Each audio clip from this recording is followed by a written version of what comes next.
فجاءته او راغل موسی علیه السلام سا احداهما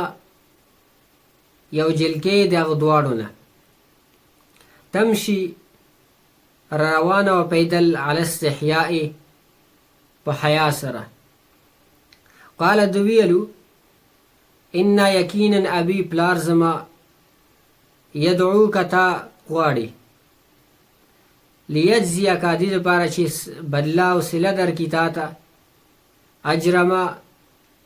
صله د هغه څه سقیت لنا چې تا اوبه کړل سروي زمونږ یعنی ځناور ته اوبه ورکړې فلما هر کله جاءه چې راغله موسی علیه السلام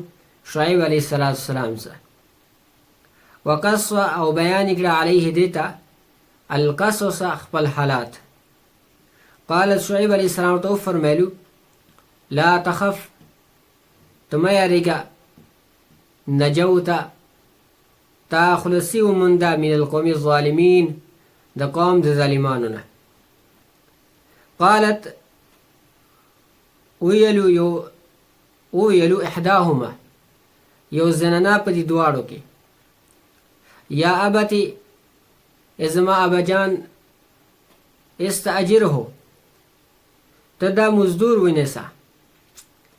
ان خیر یقینا غره من دغه چانه استاجرته چې تی مزدور نسی القوی دا مضبوط الامین و امانتدار دی قال شعیب علیه السلام فرمایلو انی یقینا زه اريد غواړم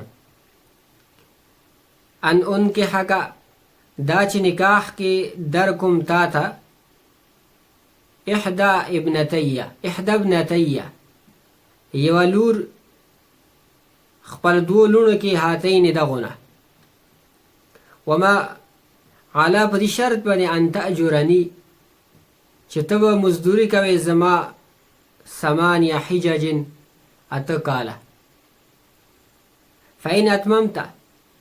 پس که چیرې تا پوره کړه 10 کاله فمن عندک نو دا به ستا د طرفه احسان وي وما اريد او زه نه غواړم ان اشق چې زه سختي وکړم علیک په تا باندې په مشقت کې تا واچوم ستجدوني زر دی چې وبمې ته ما لره انشاء الله که چېرې الله وغوښته من الصالحین د نیکو خلکو نه قال موسی علیه السلام فرمایلو ذلك دا وعده دی بیني په میز زما وبینک و ممیز ده تا ایما الاجلین کومه یوه د دې دواړو نیټو نه قضیتو چې ما پوره کړه فلا عدوانه نو نه به زیادتي علیه په ما باندې والله الله رب العزت علامه په هغه باندې نقولو چې مونږ یو وکیل ګواه دی کارساز د ذمهوار دی